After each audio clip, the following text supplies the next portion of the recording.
오늘 하나님의 말씀은 예루살렘에 거주하는 백성들이라는 제목으로 함께 은혜를 나누어 보겠습니다. 우리나라에 전라도도 있고 경상도도 있고 전국을 그 특징하는 전국 그 전라도면 전라도, 경상도면 경상도, 경기도면 경기도 이렇게 나타내는 특색들이 다 있죠. 그쵸 우리 손돈이? 땅에 돈 떨어졌어요? 땅만 보고 있어. 나를 봐야지. 경상도, 강원도 계셨죠? 강원도 특색은 어떤 것 같아요? 강원도 사람들은 어때요? 강원도 사람은 좋죠. 좋죠. 이렇게 강원도 사람이면 어때요? 그랬을 때 좋으니까 그 좋은 인상과 좋은 그런 갈록이 있기 때문에 딱 물어봤을 때 좋죠? 라고 대답을 하죠. 그런 것처럼 이 예루살렘 성 안에 살게 된 사람들도 어떤 그 자기들만의 그 예루살렘 성 안에서 살게 된 사람들의 그 사람들의 특색과 그 사람의 특징과 그 사람들의 성향이 있어요. 근데 왜 예루살렘 성 안에 살게 된 사람들이 왜 중요할까요? 우리가 보면은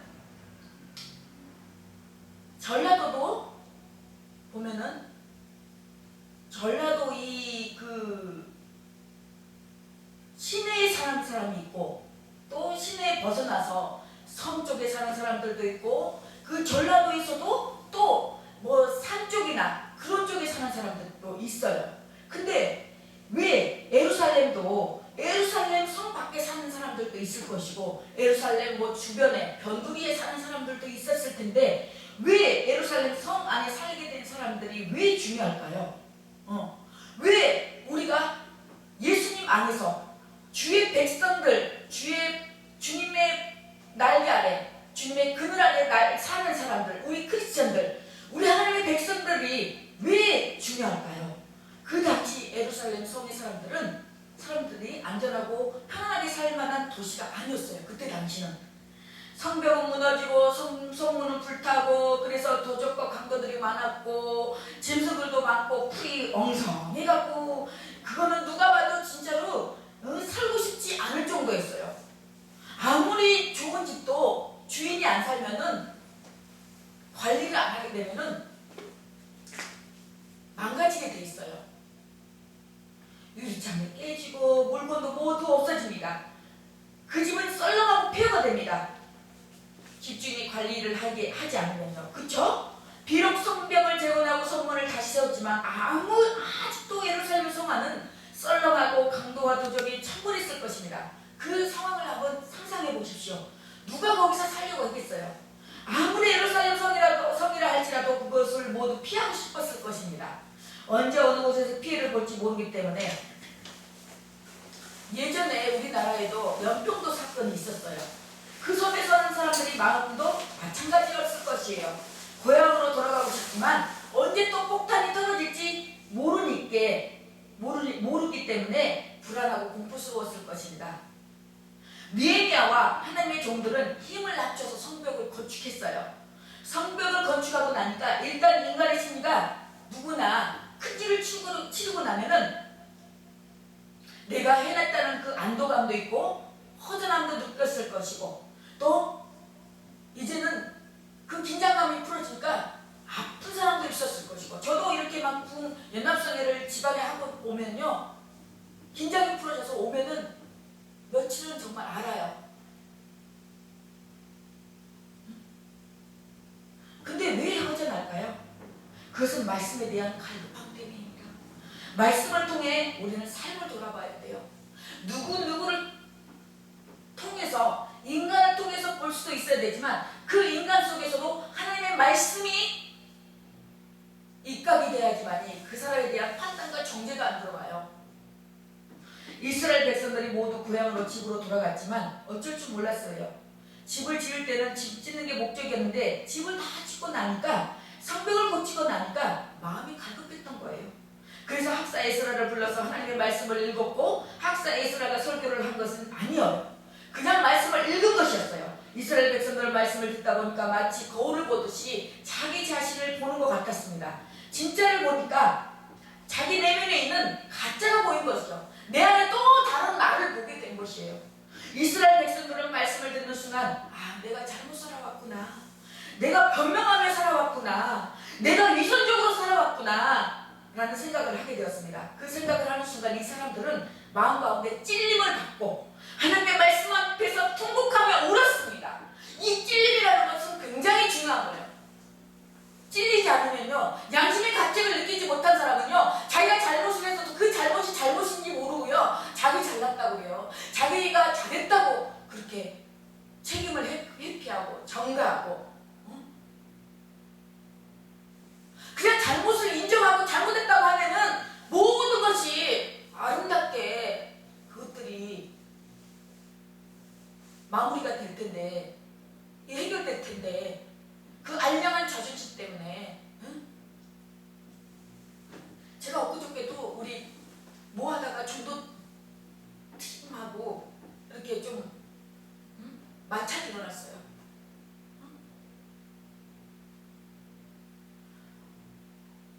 옛날 같으면 제가 어디 뭐 미안하다 뭐 그런 말 해요.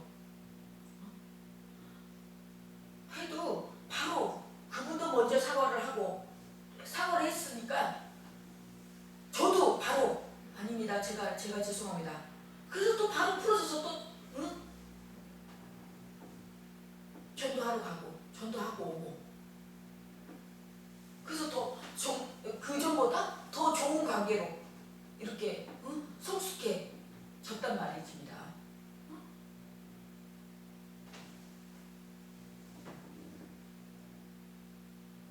거기서 좀 더 깊어져서 금식하기 시작합니다. 이것이 바로 성벽을 재건한 후 이스라엘 사람들의 형편입니다. 그 결과 그들은 진짜 말씀을 듣고 가짜로 살아왔던 자신의 삶을 돌아보게 되고 무엇을 잘못했는지 생각만 한 것이 아니라 조목조목 자기가 잘못한 것을 적어서 거기에서 다시는 이제 이러지 않겠다, 이렇게 가지 않겠다 하고 서명을 했어요. 이것이 느헤미야 10장까지의 이야기입니다. 내면의 문제를, 내 자신을 보십시오. 내 자신을 돌아봐야 됩니다. 이제 당면한 문제는 무엇입니까? 예적으로는 보여지는 것으로는 성벽을 다 재건놓고 말씀을 들었는데 말씀을 듣고 보니까 이스라엘 성벽을 쌓는 게 문제가 아니라 이스라엘 내부의 문제를 보게 된 것입니다. 은혜를 받으면 가장 먼저 자기의 거짓된 겉모양을 보게 됩니다. 하나님께서 내가 위선자로 살아왔다는 것을 깨닫게 해주십니다. 말씀을 받으면 내면의 세계가 보이기 시작합니다. 그 당시 이스라엘 백성들의 모습입니다. 사람들은 부서진 집들, 잡초가 무성한 게 자라난 땅, 파헤친 길, 사람이 살 수 없는 이스라엘 내면의 세계를 보고 충격을 받았습니다. 여기서 발견할 수 있는 믿음의 첫 단계에서는 자신이 외면을 보는 것입니다. 그러나 믿음 깊어질수록 자신의 내면을 보게 됩니다. 예스겔서에도 보면은 성전에서 물이 나오는데 처음에는 발목까지 차오르다가 그러다가 무릎까지, 그 다음에 허리까지, 그 다음에 가슴까지, 나중에는 헤엄칠 수밖에 없을 정도가 됩니다. 자신의 신앙이 발목까지 찬 신앙인지, 무릎까지 찬 신앙인지, 허리까지 찬 신앙인지 잘 모르다가 말씀을 들으면서 자신의 신앙 상태를 보게 됩니다. 자기 자신이 알아요. 누구보다 자기 자신이 누구보다도 자기가 더 잘한단 말입니다. 그런데 문제가 생겼습니다. 그러면 과연 누가 예루살렘을 들어가서 살겠느냐? 11장 1절을 보면 백성의 지도자들은 예루살렘에 살게 됐습니다. 나머지 백성들은 제비를 뽑아 10분의 1을 거룩한 성 예루살렘에서 살게 했고 그 나머지 10분의 9는 각자 자기의 성읍에서 살게 했어요. 잡풀이 무성하고 집은 고쳐야 하고 여우들과 쥐가 들락날락하는 성 안에 들어가게 살겠다고 나서는 사람들은 백성들의 지도자였어요. 그래서 백성들의 지도자였어요. 그래서 목회자들은 뭐든지 간에 본이 돼야 돼요. 덕이 돼야 돼요. 솔솔수범해야 되고요.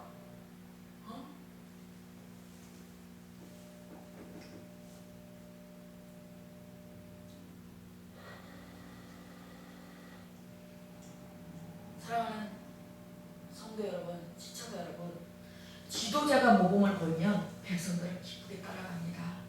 지도자가 희생하면 따르는 자도 희생합니다. 그러면 고통이 축제가 되고 슬픔이 기쁨으로 변하기 시작하고 그 도시는 살아나기 시작합니다. 이번에 연평도 사건을 보면서 대통령께서 최고의 안보는 국민이다. 국민이 한마음이 되는 것이라고 말했습니다. 이스라엘의 백성의 지도자들도 두말할 것도 없이 이스라엘 성으로 들어가자고 살자고 했던 것입니다. 아이들이 좋아했겠습니까? 노인들이 좋아했겠습니까? 남자들도 마찬가지고 무섭고 험악한 도시에 들어가서 산다는 것은 어느 누구나 매우 어려운 일입니다. 두 번째로 제비를 뽑아 10분의 1은 예루살렘 성 안에 살게 했다는 것입니다. 왜 제비를 뽑았을까요? 성 안에 들어가고 싶은 사람이 많았기 때문입니다. 그러한 상황을 피하는 것이 정상인데 이스라엘 백성들은 말씀을 받고 나자 내가 하나님의 집을 이렇게 버려둘 수 없다. 쓰레기를 치우고 부서진 집을 다시 재건하고 도로를 만들고 깨끗하게 해야 되겠다는 마음이 불타기 시작한 것입니다. 자원하는 사람이 너무 많아서 제비를 뽑았습니다. 그래서 10분의 1을 예루살렘 성 안에 살도록 했습니다.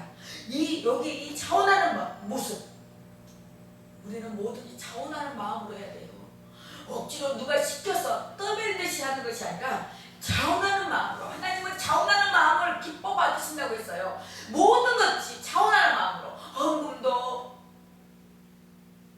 봉사도, 하나님의 일도, 사역도 자원하는 마음으로. 제비를 뽑는 것은 하나님의 선택입니다. 제비 뽑기란 하나님이 나를 선택했다는 확신입니다. 하나님의 선택을 받은 것 외에는 고난이 따르지만 기쁨이 있습니다. 그래서 더 열심히 최선을 다해 살 수 있는 것입니다. 여호수아가 가나안 땅을 정복한 후에 땅을 분배할 때도 제비 뽑기를 합니다. 땅을 분배할 때도 각각 족속들이 서로 좋은 땅을 가지려고 하자 제비 뽑기를 한 것입니다. 우리 시골에도요, 성도님, 우리 시골에도 우리 시골이 바닷가라고 그랬잖아요. 거기도 이제 겨울 되면은 매생이와 김을 해야 되기 때문에 그 바닷가도 자기 그 바다가 있어요. 자기 구역이. 자기 그 바다에도 구역이 있어요. 자기 구역이 있는데 이게 구역에도 자기 그 바다도 이게 김과 매생이가 잘 되는 바다가 있어요. 그래서 누구나 사람은 다 잘 되는 곳에 하고 싶지 안 되는 곳에 하고 싶겠어요? 그러게 되면은 서로 잘 되는 곳에 하려고 하려다 보면 분쟁이 일어나잖아요. 그렇기 때문에 거기서 제비 뽑기를 해요. 이렇게 해서 어디 바닷가 이렇게 써가지고 뽑기를 해요.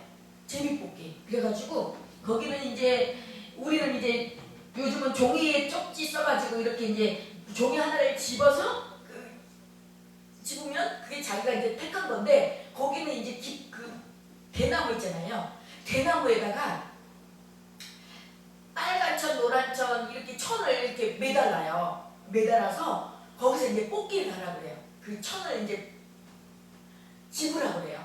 그러면 천을 잡으면 그 구역이 그 바다 거기 곳이 자기가 이제 그 어부들이 자기가 거기서 이제 해야 할 자리예요. 그래서 맨날 아빠 어렸을 때 기억이 나요. 아빠 요번에는 잘못 뽑았다. 거기가 별로 발자리가 안 좋은 곳이라고 그랬던 기억이 나요. 그래도 어떻게 해요? 안 좋아도 해야지. 그러면 또 그 다음에는 또 좋은 데 뽑혔다고. 그런 기억이 나요. 그런 것처럼 이스라엘 백성들이 왕을 세워달라고 할 때도 제비를 뽑았고 가룟 유다 대신에 마띠아를 선택할 때도 제비를 뽑았고 결국 제비 뽑기라는 것은 사람이 후보자를 세웠지만 선택은 하나님이 하시다는 믿음을 나타냅니다. 모든 예루살렘 성 안에 들어가서 살기를 원했지만 하나님께서는 10분의 1만 그 성에 들어가도록 했고 성 안에 들어간 사람들은 어떻게 살았을까요? 그들은 고난과 고통을 두려워하지 않았을 것이고 위험한 밤도 무서워하지 않았을 것이고 먹을 것도 없고 험악한 도시이지만 주님을 바라보면서 주님을 의지하면서 내가 여기 성 안에서 정말 성 안을 단장하고 성 안을 섬기면서 성 안을 봉사하는 그거에 아주 끝이 집을 만들기 시작했을 것입니다. 10분의 1을 제비 뽑았다는 것은 교회에서 선교사를 파송하는 것 같아요.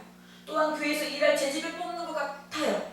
여러분, 외국 나라로 선교사로 파송을 받게 되면 많은 것을 포기해야 돼요. 자녀들의 교육도 포기해야 되고, 안락한 가정의 삶도 포기해야 되고, 좋은 직장, 좋은 음식들 포기해야 돼요. 선교사로 가기에는 너무 포기할 게 많아요. 저도 캄보디아 선교를 갔다 왔지만 그 진짜 제가 간 그래서 거기는 그래도 조금 집다운 집에서 살고 계시더라고요. 근데 그렇지 않은 선교사님들은 정말 너무 어려운 가운데 밥도 제대로 못 드시고 옷도 제대로 못 입고 그런 선교사님들도 많더라고요. 또한 교회에서 직분자가 되면 더 많은 시간을 내야 하고 봉사도 남들보다 더 많이 해야 하고 헌금도 더 많이 해야 하고 그러나 대가는 오해를 많이 받고 비난도 많이 받는 것입니다. 그러니까 일하고도 욕먹는 케이스가 정말 직분자들이고 목회자들이고 그래요. 그것이 어떻게 보면 정상이에요. 일 안 하고 정말 저기 안 하면은 저 사람 사탄이 건드릴 이유도 없어요. 그래서 그래도 교회를가 선교사를 파송하고 직분자를 세울 이유가 있는데 바로 선택 때문입니다. 선택을 받았다는 확신이 없으면 아무것도 못합니다. 하나님의 부르심이 없으면 선교사로 못 나갑니다. 하나님의 부르심이 없으면 저 또한 여기 목회자로 서 있을 수가 없습니다. 하나님의 부르심이 없다면 느헤미야 대표장으로 내가 일을 할 수가 없어요. 느헤미야 대표장은 하나님께 부름을 받았기 때문에 내 생명 정말 여기에 내 모든 걸 정말 올인하면서 이렇게 감안하고 감수하고 나가는 것입니다. 그렇습니다. 누구나 이 부르심의 확신이 없으면 모든 일이 짜증나고 지치고 개선하게 되고 무관심하게 되고 뭐 집사나 권사나 장로가 명예직입니까? 아닙니다. 고생하는 길이에요. 동경에 원누리 교회를 담당하고 있는 그 목사님께서 어떤 분이 너무 목회가 힘들어서 불평을 해서 당신 목회가 뭔 줄 아시오? 라고 그러면서 밟히는 것입니다. 영광 받는 게 아니고 밟히는 게 목사입니다. 라고 대답했다고 합니다. 그렇습니다. 여러분, 영광 받고 박수 받기 위해서 선교사가 되겠습니까? 영광 받고 박수 받기 위해서 부흥사가 되고 목사가 되고 장로가 되고 권사가 되고 집사가 되겠습니까? 누가 알아주기를 바라고 선교사가 되겠습니까? 교회에서 좀 더 높은 지위에 있기 위해서 장로가 되고 집사가 되겠습니까? 아닙니다. 마치 무너진 이스라엘 성 안의 모습을 보면서 너도 나도 그 성 안에 들어가서 내가 먼저 가서 청소하고 내가 먼저 가서 집을 회복하고 내가 먼저 가서 하나님의 집을 깨끗하게 만들겠다는 열정에 불타는 사람에 의해서 회복된 것입니다. 선교사들은 왜 모든 것을 포기하고 선교지로 갔을까요? 돈도 없고 도와주는 사람도 없고 알아주는 사람도 없지만 그들은 복음을 한 번 들어보지 못한 미전도 종독을 본 것입니다. 그럼 내가 가지 않으면 저 사람들이 죽겠다는 생각에 가는 것입니다.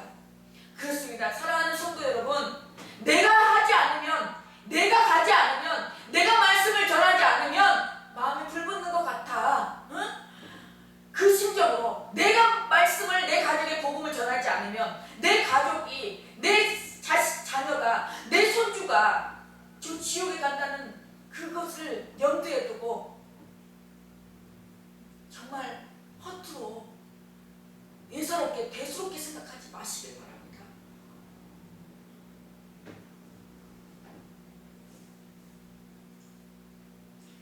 이스라엘 백성 중 제비뽑기에서 뽑히지 못한 10분의 9가 있습니다.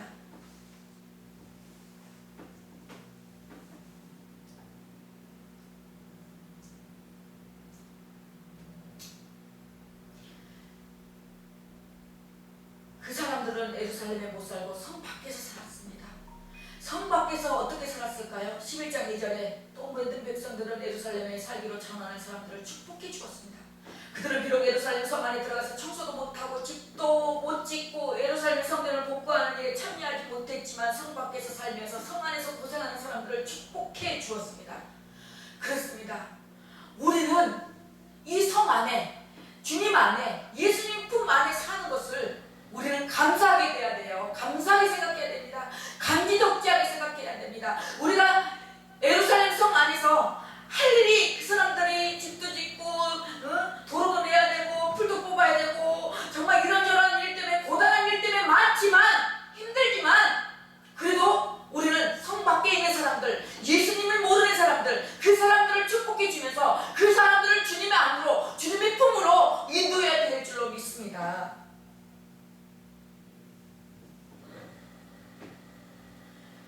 여기서 보냄을 받는 사람들과 축복해서 주는 사람들이 있다는 것을 발견할 수가 있습니다. 얼마나 아름다운 광경입니까? 이것이 바로 참된 교회의 모습입니다. 이것이 바로 성도의 모습입니다.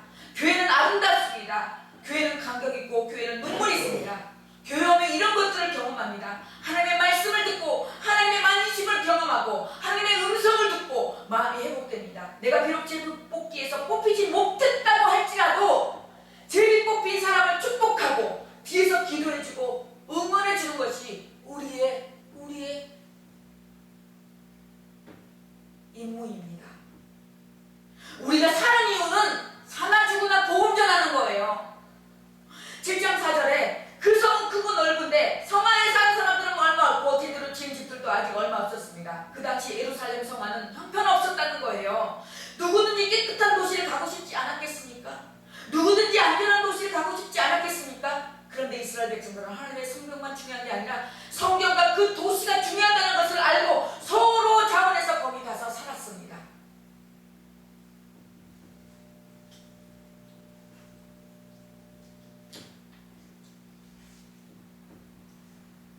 천국의 기쁨을 아는 사람만이 할 수 있는 일입니다.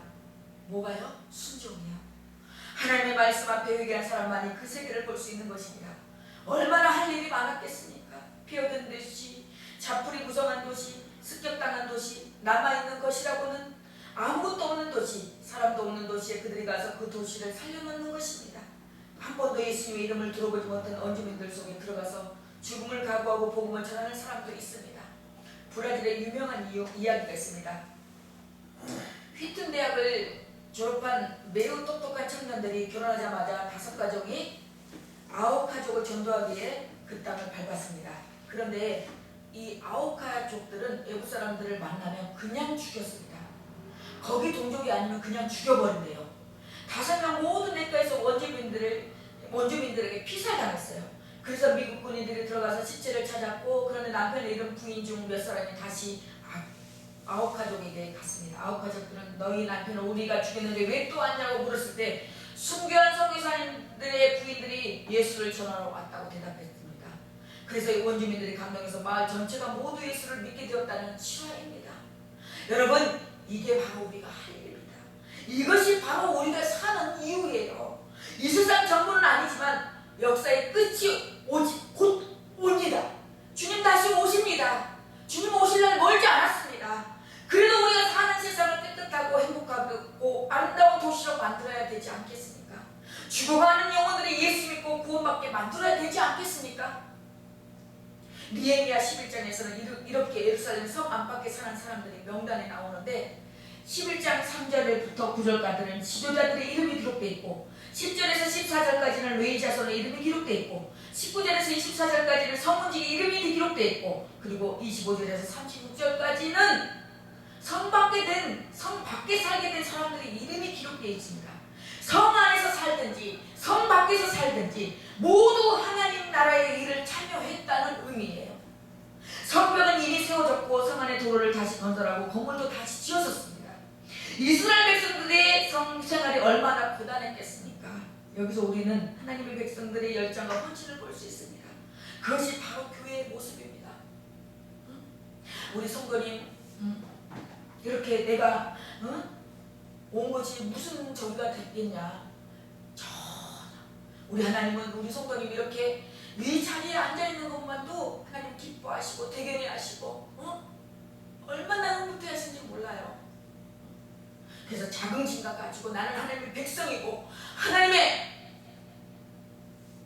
거룩한 이 하나님이 세운 이 아름다운 교회 성도라는 것을 자긍심을 가지고 소속감을 가지고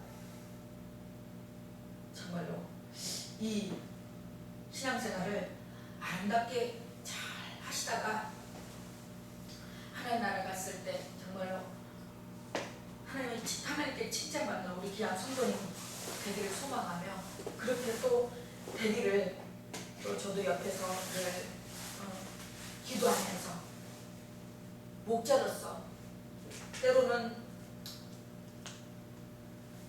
같이 손도 잡고 가고 뒤처지면 끌어주고 당겨주고 그렇게 우리 아름답게 이 아름다운 교회를 세워나갔으면 좋겠습니다. 여러분 우리는 때로는 교회에서 중요하지 않는 주제를 가지고 너무 심각하게 싸웁니다. 아무것도 아닌 것 같고 열을 내고 갈등이 생기고 틀어지고 삐지고 그렇게 되는데 정말 중요한 것에 대해서는 잘 말하지 않아요. 사랑하는 성도 여러분 모두 기쁘게 자원한 사람들 하나님께로부터 선택받은 사람들이 되시기를 원합니다. 영적 지도자들이 주십시오. 그래서 시계가지 못하는 곳에 자원해서 가고 사람들이 살 수 없는 곳일지라도 그 민족 가운데 자신을 던지는 계기가 되기를 우리 아름다운 교회 우리 아름다운 성교방송 니에미아 부흥사회가 되기를 예수 그리스도 이름으로 간절히 축원합니다.